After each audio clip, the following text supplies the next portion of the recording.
साचो सतराम पासा उन सचे साईं जी रहमत पाइण जे लाइ सनंदावन में आए। उन सचे साईं असांखे हमेशा इहे सेखारी त पंहिंजो पाण खे बनाए रखो, पंहिंजो पाण खे ठाहे रखो ऐं पंहिंजो पाण खे बनाइण जो मक़सद आहे त पंहिंजो पाण खे भुलिजो, पंहिंजो पाण खे यादि रखो। छाकाणि त असां इंसान जेके बि आहियूं असां सभु केतिरियुनि हालतुनि मां गुज़रंदा आहियूं, कॾहिं दुख, कॾहिं सुख, कॾहिं ख़ुशि, कॾहिं नाख़ुशि, कॾहिं बहितरी, कॾहिं ख़राबी, कॾहिं उत्साह त कॾहिं फिकिर। हर एक स्थिति में असां सभु गुज़रंदा आहियूं, पर असां उन मां गुज़रंदा बि आहियूं ऐं वरी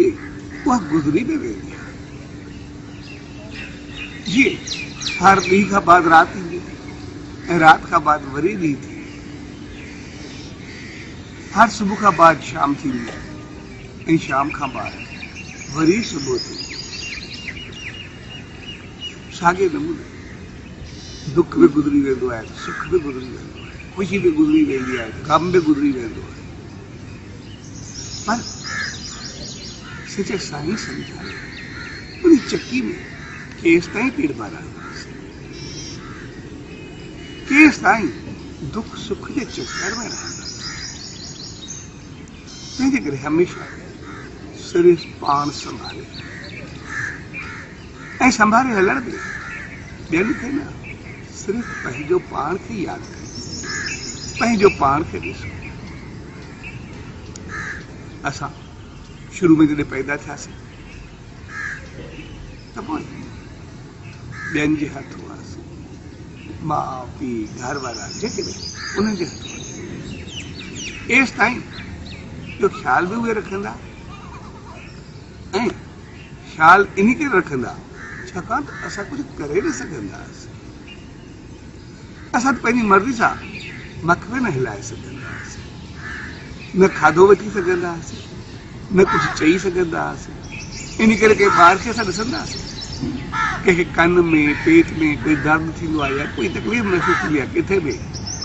हू सिर्फ़ु रड़ंदो आहे, हू सिर्फ़ु पंहिंजो पाण खे एक्सप्रेशन से ॾेखारे सघंदो, बाक़ी तरफ़ करे कुझु बि न सघंदो। इन करे कॾहिं कॾहिं घर वारा परेशान थी वेंदा, ॿार खे अगरि आहे छा पतो कीअं पवे। पर अॼु असां परवस न आहियूं, अॼु असां सभु पंहिंजे वस में जीअं चाहियूं तीअं कयूं।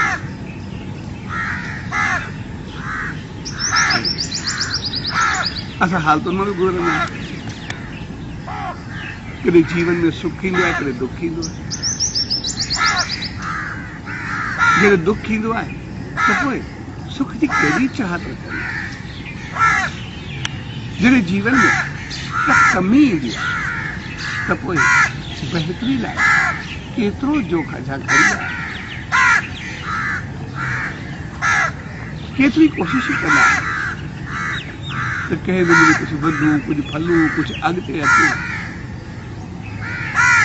केतिरी कोशिशूं वठंदा आहियूं, केतिरियूं परेशानियूं खणंदा आहियूं, केतिरा रिस्क खणंदा आहियूं।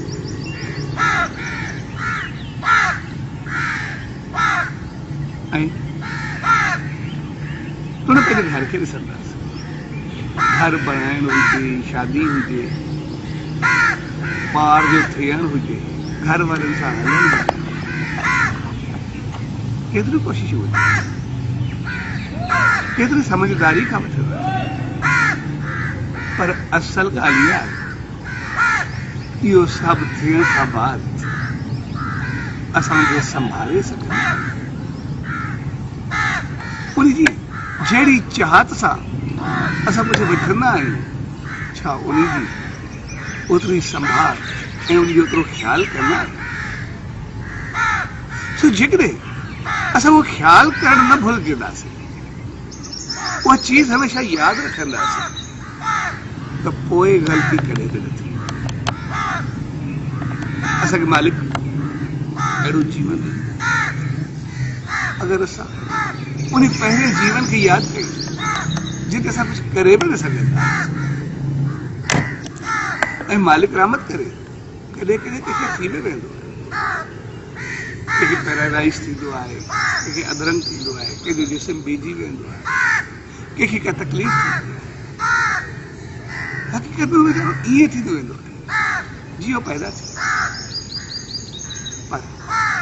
केतिरी ॾुखी हालत केतिरी तकलीफ़ दे स्थिति हूंदी आहे पर उन वक़्तु असांखे पंहिंजी ख़ुशि जीवन चली पर जेकॾहिं असां अॻु में ई पंहिंजो बचपन यादि कयूं असां कीअं कयासीं पर मालिक असांखे एतिरो बहितर बनायो आहे एतिरो चङो बनायो आहे सेहतमंद बनायो आहे पाण संभालणु पाण हलणु पाण खे पढ़ाइण वारो बनायो न सिर्फ़ु पाण संभालणु पर ॿियनि खे संभालण वारो बनायो आहे उनजी असां यादि कंदे उनजो शुक्र त पोइ असांखे समझ ईंदी असांजो जीवन केतिरो अमूल आहे असांजी ज़िंदगी केतिरी सुठी केतिरी बहितर ऐं पोइ उन्ही खे यादि कंदासीं त अॼु ज़िंदगी खे सम्झंदासीं पर असां इंसान पंहिंजे बचपन खे भुलिजी वेंदा इन करे असां अॻिते हली पाण कोई खाधो पीतो उथी वेठी अंदाज़ सोच तरीक़ा दोस्ती साथ सभु अहिड़े में थी वेंदासीं जंहिंमें आस्ते आस्ते पंहिंजे जीवन जा पाण दुश्मन थी वेंदा आहिनि लॻंदो आहे त ॿिए दुश्मनी कई हक़ीक़त में दुश्मन पंहिंजे पाण तंहिंजे करे सचे साईं चयो ऐं जीवन में हर हिकु जीवन में कॾहिं का न का ॾुखियाई ईंदी जॾहिं ॾुखियाई ईंदी त पोइ असांजी हालत छा असांजी शारीरिक मानसिक या सांसारिक या ऐसे का हर चीज कंहिं बि तरीक़े सां ॾिसंदासीं असांजी हालत कीअं असांजी सोच असांजो अंदाज़ असांजा वीचार तेसि ताईं जो सुम्हण सां निंडियूं वञे ख़्यालनि जी न पर परेशानियुनि जी दुनिया में रहंदा पर जॾहिं उन हालत खां निकिरंदा आहिनि त छा कॾहिं पोइ उन हालत खे यादि रखियो हक़ीक़त में ख़ुशी जे वक़्त में असां थोरो उन ॾुखी हालत खे यादि रखूं जंहिं मां गुज़रियासीं ॿिए जी हालत में जंहिं मां पाण गुज़रिया कॾहिं बि असां एतिरा त ख़ुशि थी सघूं था जो कॾहिं दुख अचे छाकाणि त असांखे पतो हूंदो दुख छा थिए पर आमतौर सां इंसान उते ई ग़लती कंदो जॾहिं ॾुखी हालत खां निकिरंदा आहिनि सुखी हालत में ईंदा त पोइ उहे जेके दुख भुलिजी वेंदा आहिनि उहे ई असां दुखी असांजो खाधो पीतो अंदाज़ जंहिं चीज़ में असां पाण फाथासीं ओहिड़ी हालत ॿियनि जी ॾिसी करे असां ॾिसंदा आहियूं केतिरा परेशान थी उन ते चौंकूं कंदासीं उन जे लाइ घटि वधि ॻाल्हाईंदासीं उन्हनि खे इहो सम्झंदासीं कहिड़ो अकुलु अथनि कहिड़ी सम्झ अथनि छा कयो अथनि कंहिं बि तरीक़े सां उन्हनि खे ॾिसंदासीं त असां उन्हनि खे चतुरनि में पूरा उन्हनि खे हक़ ॾेखारण में पूरा ऐं पोइ वेंदासीं ॿियनि जूं ख़राबियूं ॾिसंदा ॿियनि जूं ग़लतियूं ॾिसंदा उहे सभु ग़लतियूं वरी पंहिंजो पाण में पैदा कंदा तव्हांजो वरी पंहिंजो पाण पशु के साईं हारी सुबुह जो उथी पंहिंजे ॾुखे दौर मालिक जो शुक्र कयो मालिक केतिरो चङो रखियो केतिरो असांखे बढ़ायो हाणे असांखे अहिड़ी रहमत आहे जो उन बढ़ाओ खे बढ़ायो उन ख़ुशियुनि खे ऐं सचे साईं हमेशह असांखे इहो ई त पंहिंजी असलियत खे पंहिंजो पाण खे न भुलियो ऐं जेके पंहिंजी असलियत खे न भुलजंदा उहे कॾहिं बि धोखो न खाईंदा जे साईं न सत्संग कंदे हिकिड़ो मिसाल हिकिड़ो राजा हो ऐं राजा जे राजाई में अचानक माहौल परेशानी दुख तकलीफ़ बुखार तकलीफ़ूं पंहिंजो सॼो माहौल तव्हां हालत ख़राब थी वई अमन अमान हेॾे होॾे थी वियो सभु कुझु ॾाढी कोशिशि वरिती पर थिए कुझु बि न तॾहिं राजा मजबूर हिकिड़े ॾींहुं साईं जंगल में तपस्या पई उनखे चयईं कंट्रोल मूंखां नथो संभाल हालतूं मुंहिंजे समझ खां ॿाहिरि आहे तंहिंजे करे तव्हां कुझु कयो जॾहिं हालतूं अहिड़ियूं थींदियूं आहिनि पोइ शांती संभाली आहे तंहिंजे करे तव्हां मुंहिंजी राजाई में हलो संभालियो त संत चयो मां पंहिंजी मर्ज़ी सां हलियो हा ठीकु ऐं संत मुंहिंजी राजाई में आई उन सत्संग प्यार सभिनी सां सम्झाए करे मुंहिंजी पूरी इकोनॉमी वग़ैरह जेको बि सभु एतिरो त संभाले जो थोरे वक़्त में सॼे मुल्क में ख़ुशी ऐं ख़ुशहाली जी लहर चाहींदी हर तरफ़ अमन अमान प्यार मोहबत बहितरी ऐं इन करे तरक़ी एतिरी बहितर थी जो हर तरफ़ हरियाली फैलिजी हर हिकु ख़ुशियुनि में भरिजी ऐं ओतिरी सिंधी से गॾु टैक्स इनकम सभु कुझु अचणु लॻी पर संत हर रोज़ पंहिंजो कमरो उनमें वेंदो जुदा कमरो उनजो तालो ॾिनल हूंदो अकेलो वेंदो ॿिए खे वठी रहंदो हिकिड़े ॾींहुं राजा खे कंहिं ख़ुशी ऐं ख़ुशहाली पंहिंजे अचण सां आई आहे पर हर रोज़ पंहिंजे कमरे में वेंदो आहे सॼो कंट्रोल आहे उन वटि इन करे ही कुझु न कुझु अंदरि रखी ज़रूरी ईंदो वेंदो आहे पंहिंजा सामान खणी करे राजा चयो असां त छा कयो कीअं थी नज़र रखणु खपे उन पैदल ॾींहं ॿिया पाण सां मिलाया कुझु ॾींहं वरी राजा खे चयो सही अंदरि वेंदो आहे असां चवंदा आहियूं असांखे बि कंहिं महिल वठी हल अंदरि छा आहे चवंदा अंदरि मां कुझु ॿियो कोई न आस्ते आस्ते राजा जा कन शुरू ऐं पोइ हिकिड़े ॾींहुं राजा चयुसि साईं अंदरि छा थियो अंदरि जेको ई आहे मुंहिंजो कुझु अंदरि आहे पोइ सम्झे सॼो खज़ानो अंदरि राजा ॿियनि खे मूंखे त ॾेखारे अंदरि दर्शन कराए छा आहे न साईं अंदरि कोई न हाल हिकिड़े ॾींहुं जीअं संत विधो राजा पहुतो मूंखे अंदरि हलणो आहे मुंहिंजा एतिरा त कान भरियो हूंदे सॼा खज़ाना गॾु कंदो वेंदो आहे सभु कुझु ॾींहुं राजा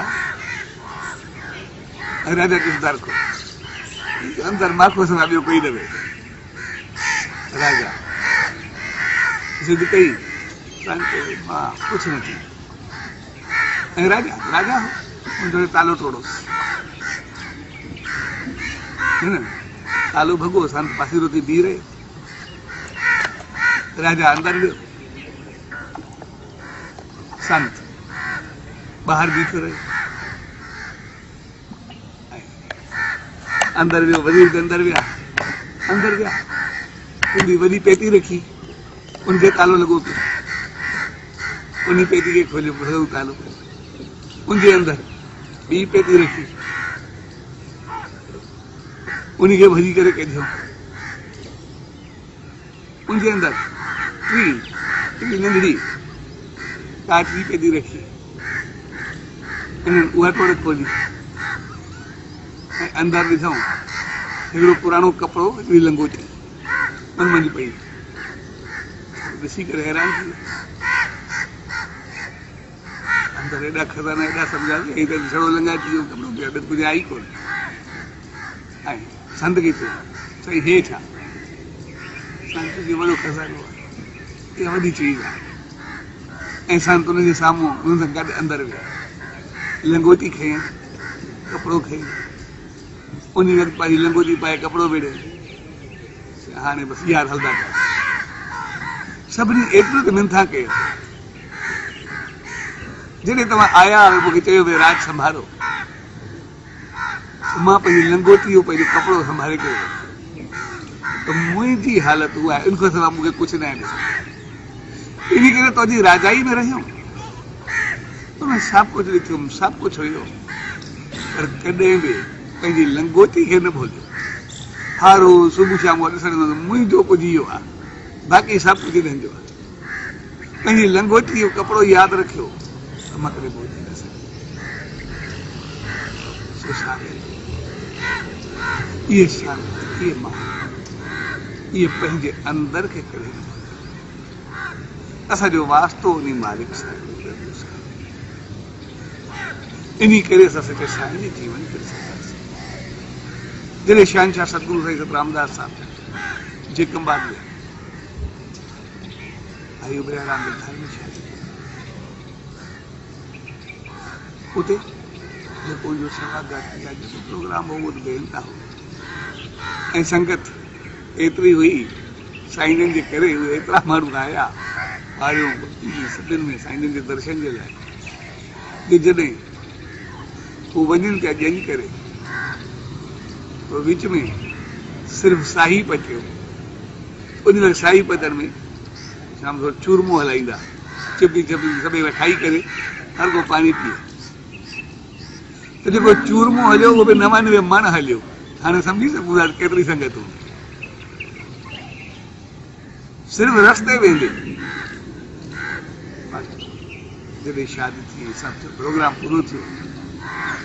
साईं खां मोकिलायूं त साईं सां गॾु न्याणी कढी ॿुधाए साईं तमामु, पर न्याणी जे लाइ नथी ठाराए, जंहिंजे लाइ आयो उनखे ॾेई छॾ, जेके बि आया आहिनि घुर्जा उनमें ॾेई छॾ। पर हुन ज़िद कई, पर जीअं हो साईं जे जॻह नथली खणी पियो अचे, नथली गुम पई थी वई, ॻोल्हे पियो काॾे वई कीअं थी, भई जीअं पासीरो पियो थिए वरी साॻी थाली में पई आहे, प्रसाद में पई आहे। तॾहिं साईं जन 4-5 दफ़ा जॾहिं ईअं चयो, सही कीअं कि जंहिं जी आहे उहा उन्हनि जे लाइ, मुंहिंजे लाइ आहे कोन, मारे ईंदी कीअं। साईं जन खिलियसि, ऐं उन वक़्तु हिकिड़ी ग़रीब न्याणी पंहिंजी माउ सां गॾु वेठी साईं खे पवाए छॾ, तोखे भाग सचे साईं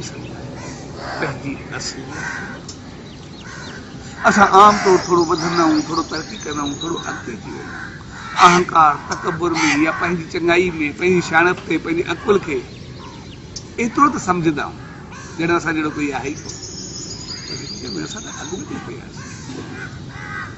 पर जेकॾहिं पंहिंजी असलियत खे यादि रखंदासीं, सचे साईं चयो, त पोइ अकुल, ॿुधी, सम्झ, सोच, श्रद्धा, भक्ति, मालिक में विश्वास, उन सचे साईं जी रहमत असां सां सदाई मिलंदी आहे, ऐं पोइ सदाई वधंदा रहंदासीं। पर जेकॾहिं असलियत खे थोरो हिलो ॾिठी त पोइ ग़लति संग, ग़लति रंग, ग़लति खाधा, ग़लति पीता, उथी वेठी सभु कुझु थी। तंहिंजे करे अॼु जे दौर में त ॿुधूं,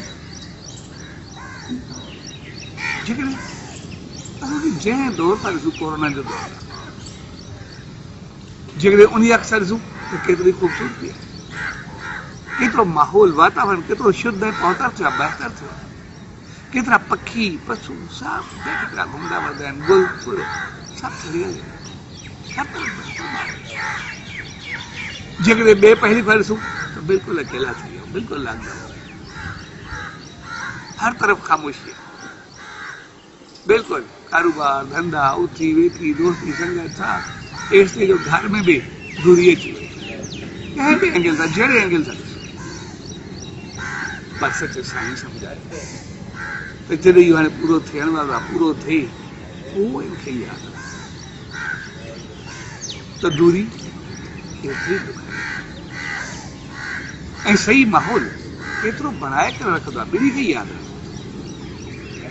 यानी असां पंहिंजो पाण खे साफ़ कयो आहे, बहितर कयो आहे, त हर तरफ़ पूरी दुनिया में वातावरण, माहौल, शुद्ध एटमॉस्फेयर केतिरी बहितर थिए। पर ॿिए दफ़े जेकॾहिं दूरी ॿिए पासे ॾिसूं त उनखे बि असांखे यादि रखणु खपे। सभु कुझु बंदि थियण बि यादि रखणु खपे। असांजो अहिड़ो बि न थियणु खपे त वरी बंदि थिए। तंहिंजे करे असां जेकॾहिं पंहिंजे पोइ एक्सपीरियंस, पोइ चीजुनि मां सम्झंदासीं त पोइ ऐं असां सभु इंसान सां हर असां इंसान त ख़ासि करे छाकाणि ॿिया जीव जेके पैदा थींदा आहिनि उहे थोरे वक़्त में घुमणु फिरणु उॾणु सभु कुझु शुरू कंदा आहिनि। पर असां इंसाननि खे काफ़ी थियण पंहिंजी जॻह ते पहुचण ताईं, मेच्योर थियण ताईं, जेसि ताईं मेच्योर थियूं उन खां बाद तजुर्बा थियूं असांखे किथां किथां ऐं उन वक़्तु असां छा सोचियूं पर उनखे यादि रखूं। असां एतिरी महिनत करे ते पहुता असां संभालूं सचे साईं। तंहिं करे अॼु मौक़ो पाण संभालण जो मौक़ो आहे, पंहिंजो पाण खे ॾिसण जो मौक़ो। उन सचे साईं चयो त पंहिंजो पाण खे सदाई बणाए करे हमेशह ख़ुशि रहण जो। ऐं पोइ जेकॾहिं उनजे वचननि खे असां यादि कयोसीं, उनजे संदेश खे सभु सां अॻिते वधंदासीं त पोइ वधंदा ई रहंदासीं, अॻिते हलंदा ई रहंदासीं। ऐं उन सचे साईं दर इहा ई रहंदासीं त पाण सभिनी खे अहिड़ी सुमत कई जो सदाई वधंदा ई रहंदा। हर हिकु तरह कोई दिमाग़ी तरह हुजे, मानसिकता हुजे, शारीरिक हुजे,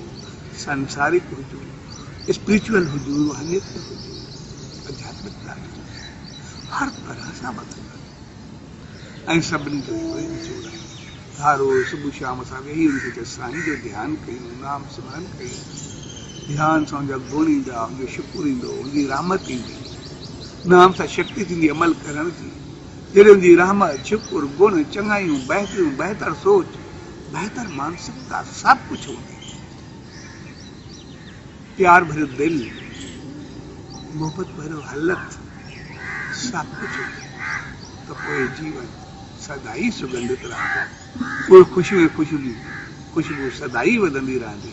ऐं हर हिकु खुलियो रहंदो ऐं हर हिकु महकंदो रहंदो। सो सही पंहिंजे जीवन में सो पाण सां अॼु खां सचे साईं जो शुकुर, रहमत ऐं सिमरन कंदी पंहिंजे जीवन खे सदाई सुहानो बणाईंदे अॻिते वधंदा। साचो सतनाम, साचो सतनाम, साचो सतनाम।